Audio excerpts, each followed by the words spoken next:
Welcome to our program, Astronomy for Everyone.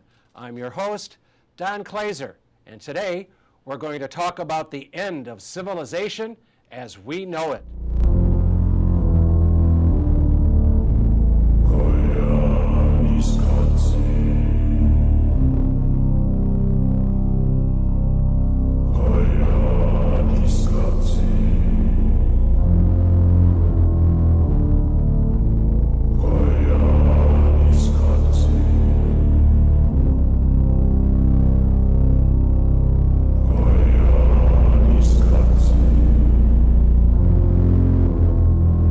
With me here in the studio is John Schroer. John, can you introduce this topic to our viewers? Sure. The topic is the end of the world. A lot of people are saying that's going to happen on a particular date, and that is the winter solstice this year, December 21st, 2012. So let's show you a little clip that kind of introduces what's all the excitement about. Our days are numbered. Prepare for Doomsday. Journey to the sacred site of a lost civilization to uncover the truth about the Maya prophecy. Did the Maya predict past and future events with pinpoint precision? Is hidden within their ancient texts the exact date of our demise? Time is running out. The countdown begins now. There's been so much excitement about this topic that we thought we'd bring you a bit of the movie 2012. Take a look at the trailer from this motion picture.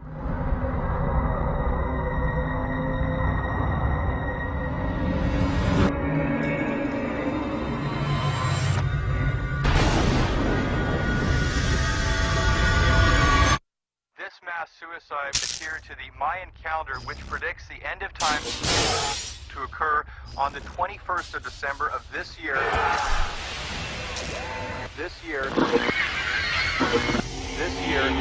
Now, John, I understand the Mayans had a number of different calendars that they used. Can you fill our viewers in about those different types? Yeah, that's where all the chatter is coming from, is the idea that this very old calendar from Mesoamerica before the Spanish came over to the New World. It's this calendar, and they had several types. Here you see an image of their engraved calendar, which starts back from what they call the Day of Creation, which is actually August 11th, 3113 BC, more than 5,000 years ago. This calendar had several segments. Now, they had a number system that used base 20. It went from 0 to 19. So here we're showing you their days. Instead of 7, they had 20 days.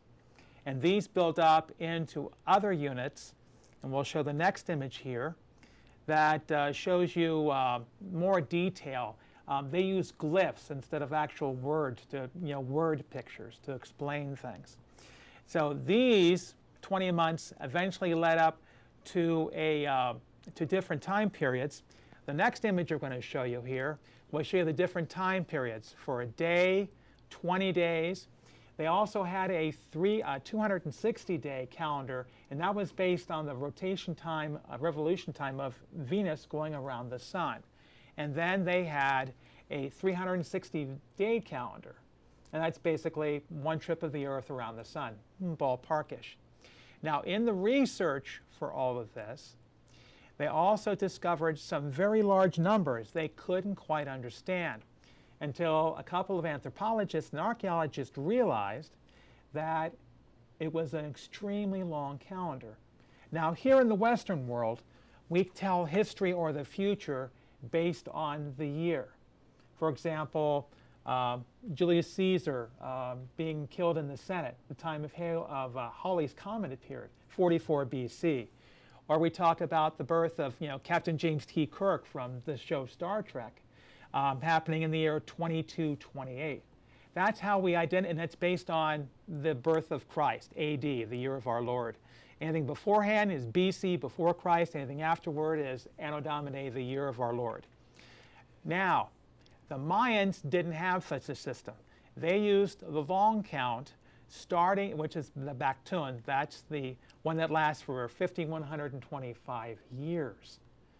And that is how they have a series of these backtones, so they can actually play something that happened in the past or might happen in the future. Now, the interesting point is they noted that the current backtone, the current long count calendar, ends supposedly on December 21st, 2012. Now, the problem is this.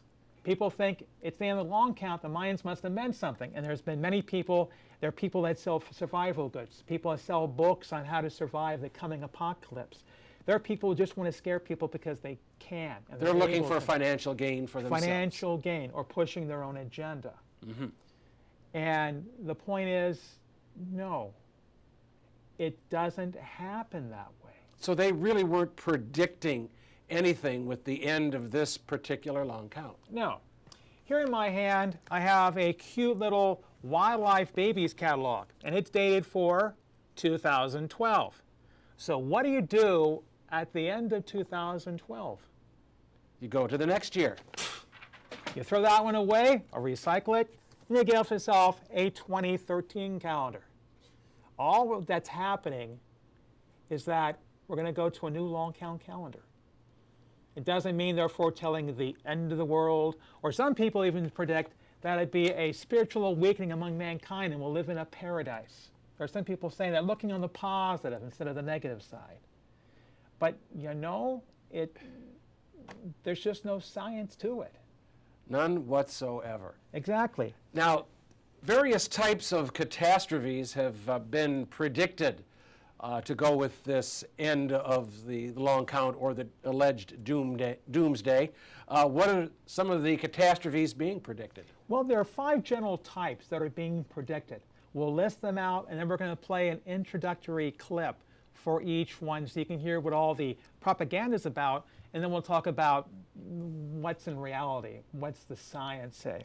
So the 5 basic types are galactic alignment, that the Earth, Sun, and the very heart of the Milky Way galaxy align and trigger all kinds of just awful stuff.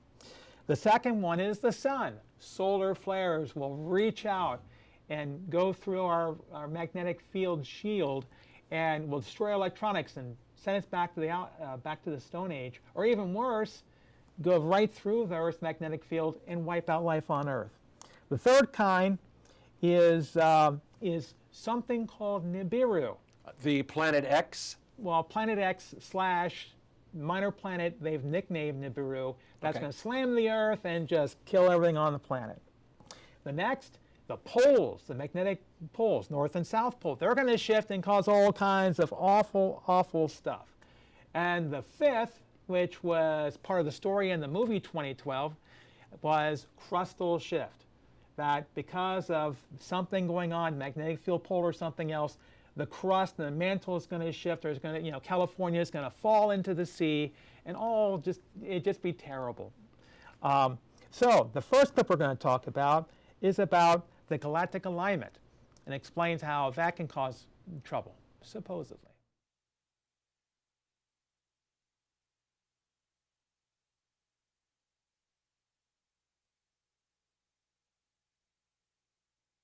Milky Way galaxy is flat, with arms curving outward, giving it a spiral shape.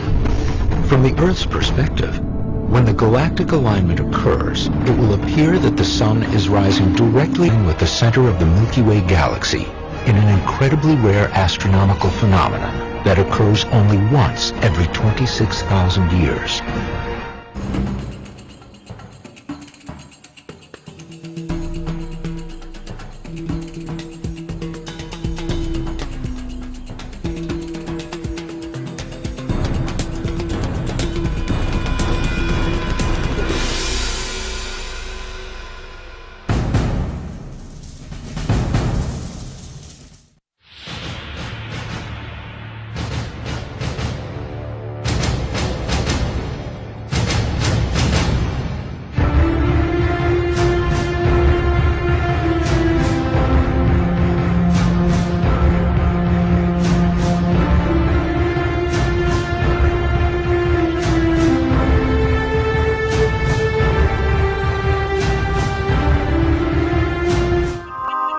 Astrophysicists have a theory that is strikingly similar to the events predicted by the Mayan alignment. This phenomenon is called pole shift, in which the entire mantle of the Earth would shift in a matter of days, perhaps hours, changing the position of the North and South Pole, causing worldwide disaster. Earthquakes would rock every continent.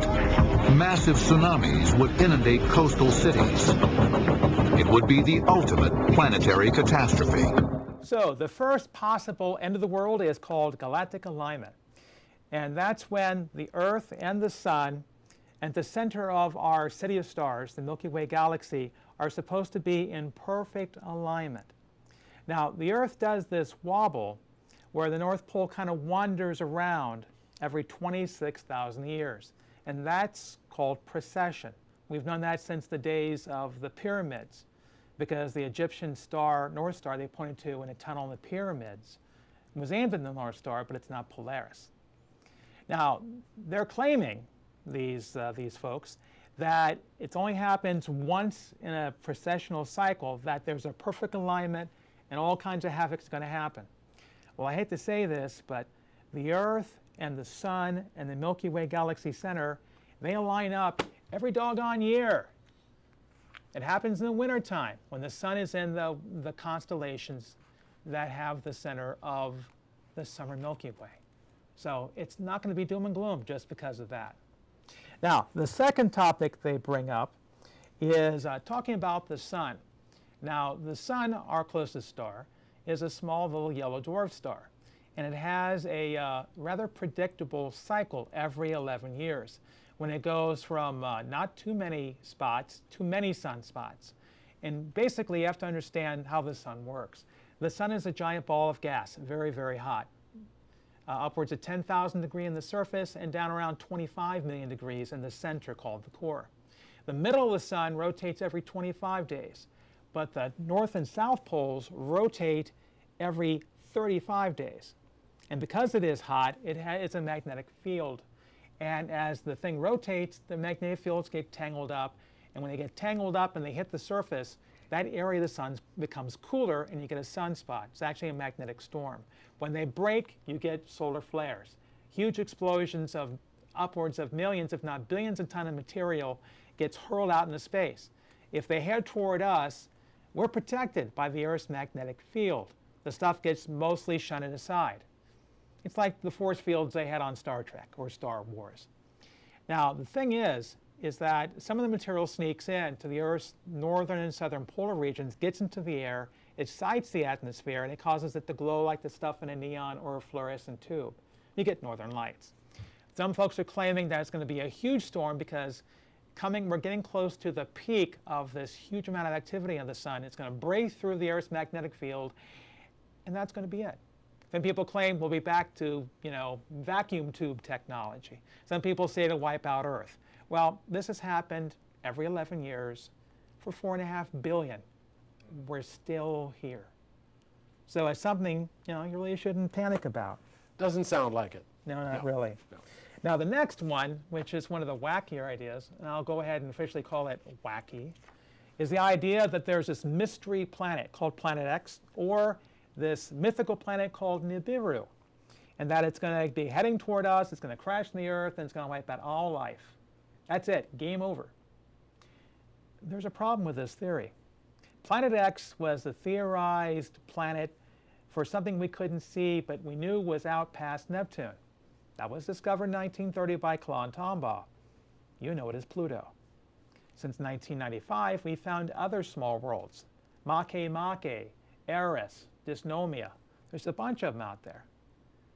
Now, the mythical planet Nibiru, if it was going to hit the Earth on December 21st of 2012, we'd be able to see it by now. It had to be close enough to reach us, and that means it's going to be visible. Even in our telescopes in the backyard, Don. Sure. So, in other words, people claim this is going to happen, but Hubble can look at galaxies 5.5 billion light years away, and we can't see a large rock heading toward us. That'll be here next 4 months. Yeah. So it's like, Yep. forget it. it's not to be concerned about. Now, the next idea is the polar shift, that the magnetic fields of the Earth are going to weaken and they're going to shift. And that's going to have a dramatic effect on the Earth. Weaken the magnetic field, make us susceptible to solar storms, or even cause the mantle to shift and move, and therefore affect the crust of the Earth. And that's the basis of the movie 2012 starring John Cusack. For most scientists who have seen it, I forced myself to watch it once when it was on cable, and the problem is it's got less science than Armageddon. Now, Armageddon's the Bruce Willis movie about a giant asteroid heading toward Earth, and they send up 2 shuttles, and Bruce Willis and a bunch of drillers are going to plant a bomb and blow it all away. That's probably the favorite bad science movie of all time. And I hate to say this, but 2012 is right up there with it. I mean, it's just awful. Now, so we covered number 4, the polar shift, and number 5, the crustal shift of the Earth. In that movie, you'll see a really incredible CGI effect of California having earthquakes and falling into the Pacific. So those are the 5 basic ways that doom will hit us on December 21st. Now, if you don't believe us, take a look at this clip from Charlie McDonald. Just so you have one less thing to worry about this year. Today, I would like to explain to you why the world is not going to end in 2012. Now, the reason that we even have this 2012 nonsense is that it was apparently predicted that in May 2003, a rogue planet called Nibiru was going to crash into Earth and end the world, which quite clearly didn't happen. And so, just like every other prediction of the end of the world ever, when we didn't die in May 2003, the apocalypse was just quietly pushed back a bit to 2012. That's basically a 9-year margin of error, so I don't think these people are very exact about the dates that they pick. Now, the apparent reason that 2012 was picked as the new endpoint for humanity is because of something that you might already have heard of, the Mayan calendar, or specifically the Mayan long count calendar, just one of the many calendars that the Maya made. Now, the Maya are basically a very old and also very cool civilization who basically really liked time. They studied the skies intricately, they made temples with architecture based on the number of days of the year, and they also made a lot of calendars. But something the Maya didn't do, at any point, ever, was predict when the world would end. That's just not something the Maya did. They made calendars which ended, but just like any other calendar, when one ends, you get a new one. I could make a prediction right here and now, using my copy of the official 2012 Justin Bieber calendar. I can note that the calendar ends on the 30th of December, and predict from that because the calendar ends there, that is also where the world must end. Right? Really, the end of the Mayan calendar, just like the end of the Justin Bieber calendar, has no real significance unless you want to know when that particular calendar ends. Now, although these end of the worlders have picked their dates, specifically the 21st of December 2012, they still can't seem to decide what catastrophe is actually going to happen on the date that they've picked. You might remember earlier I mentioned that planet Nibiru, which is also sometimes referred to as Planet X, which is apparently on its way to destroy Earth. But it probably won't surprise you to hear that there is no such thing as Planet X. In fact, if it was going to hit us in December, it would have to be close enough to Earth now that we would be able to see it in the sky with our naked eye. Remember, when the solstice comes along on December 21st, please enjoy it. Enjoy the holiday season. And remember, don't panic. If you'd like to find out more about the 2012 hoax, you can visit the website called 2012hoax.org. You can see it down there at the bottom of your screen. If you'd like to send us an email with a question that you may have, please send it along to the address that you see on the screen. And also, please feel free to check out our website. You can see the address down there at the bottom of your screen as well. And coming up next is What's Up?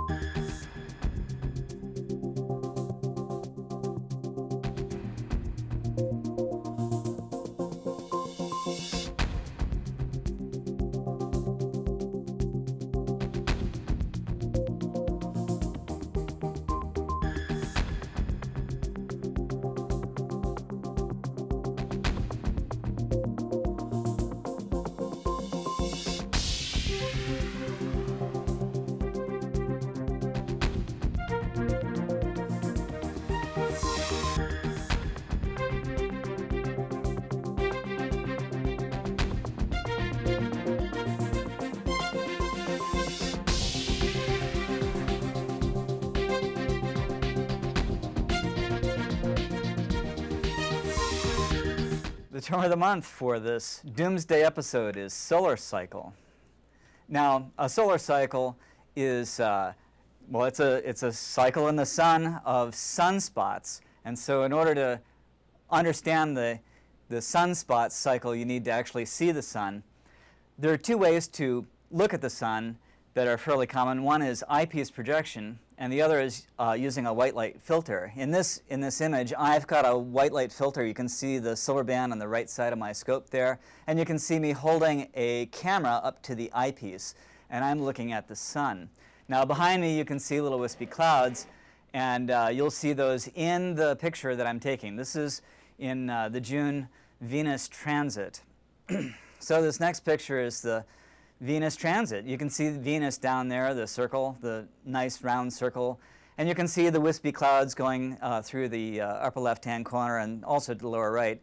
But there are some dots that are sunspots, and there are like 4 sunspot groups in this image. Now, we've known about sunspots for thousands of years. Normally, you don't look at the sun. You don't look at the sun directly because it'll burn your eyes out. But there have been people, brave people, who have looked at the sun at sunrise or sunset, still not recommended, but they've done it, and they saw occasionally some of the very larger sunspots are naked eye visible. Again, I don't do this. Anyway, since Galileo invented his telescope in 1609 and pointed it at various spots in the heavens, one of the things he did was he looked at the sun with it. Again, not recommended, but somebody did clue him into eyepiece projection, and sunspot counting was invented. So what you do is you count how many sunspots there are. Okay, there were 4 this time, and you write down the date, and that is a data point. Now, if you've got a lot of data points, then you can graph the results. And here are the results for the last 400 years. Now you can see on the left there, in the from about 1650 to 1700, there aren't very many, and a lot of people thought it was experimental error, but it's called the Maunder minimum, and it corresponds to a cold spell in Europe at that time. From about 1750 to present, approximately every 11 years, there's a high. You can see a high peak. The solar cycles actually start at the low point, typically when there are none. It actually starts when you first start seeing sunspots from the next solar cycle. So you start from a minimum, you go to a maximum, you go back to a minimum. Now, in 1859, there was something called the Carrington event. This was a solar storm, and it was amazing. We had aurora that were seen as far south as Cuba. It was awesome. If we had one now, it would be bad. And people are worried that, oh, if we had one now, it would be incredibly bad, except for a couple things. One is that we can now see solar chunks of the sun. Basically, the event is a chunk of the sun coming at us. We can see them coming a little bit in advance, and we can take preventative measures, both on the ground for our power grid and for our satellites in space. We'll probably lose some, though, I bet. The other thing is that these things only happen about every 500 years. And we know this from ice core studies, not from, we only have really the one event in 1859. And even the 1859 one was not exactly on a peak. It was just a little bit before a peak. It's a rare event. Anyway, term of the month, solar cycle. Welcome to What's Up in the Night Sky for November 2012. As always, we'll start with the phases of the moon. We start off on the 6th of November with the last quarter, and that'll be at 8:36 p.m. The new moon will be on the 13th, which is also the day of the total eclipse of the sun, which we'll talk about in a little bit. The first quarter of the moon will be visible on November the 20th at 10:36 a.m. And then finally, the full moon will be on the 28th of November. Now, we're going to start off at the beginning of the month with the moon and the biggest planet, Jupiter. This is in the morning sky next to the bright star Aldebaran in the constellation of Taurus the Bull. The next night, they're even closer together. This is a little more far away shot, a little more of the sky, but they are basically very close together along with the bright star Aldebaran. We'll next move on to the little bit lower in the sky in dawn. This is just before dawn, like 4 a.m. You will see the crescent moon next to the brightest planet Venus. This is something you really ought to check out. It is spectacular. In fact, it is the major two symbols of Islam, the crescent moon and the evening, or in this case, morning star. On the 13th, if you happen to be somewhere in the balmy South Pacific before Turkey Day, or in Australia, in Queensland, you'll be able to see a total eclipse of the sun. Now, the totality line only crosses land here in a close-up in the peninsula of Queensland, heading up toward the Great Barrier Reef. Coming up 5 days later, we have a nice treat for you. This is the Leonid meteor shower. It's normally 20 to 30 meters an hour, but every 33 years it can go insane. For example, 1833 woodcut, where people in America witnessed over 100,000 shooting stars an hour. Abraham Lincoln, then a country lawyer, also saw this meteor shower. Next shot will be from 1999. This is from Japan. You can see the stars of Orion to the right, and many shooting stars come out of Leo. The next shot we show you is Leonid meteors from outer space. You can see them as one of the shuttles was orbiting the Earth. The next shot we have for you is going to be a video clip from Japan of the Leonids in 2001. Take a look at this.